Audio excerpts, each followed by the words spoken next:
Awit 85, 4-7.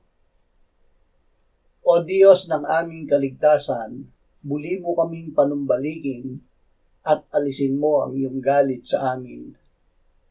Magagalit ka ba sa amin magpakailanman? Ipagpapatuloy mo ba ang iyong galit sa lahat ng salinlahi?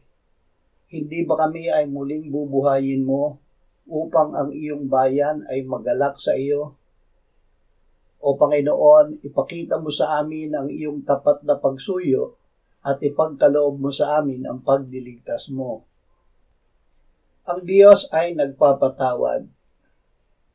Dahil sa kanilang mga kasalanan, ang mga Hudyo ay napatapon sa Babylonia. Makalipas ang 70 taon ay pinatawad sila ng Diyos.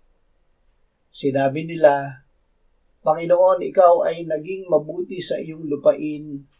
Ibinalik mo ang kayamanan ng Jacob. Pinatawad mo ang kasamaan ng iyong bayan.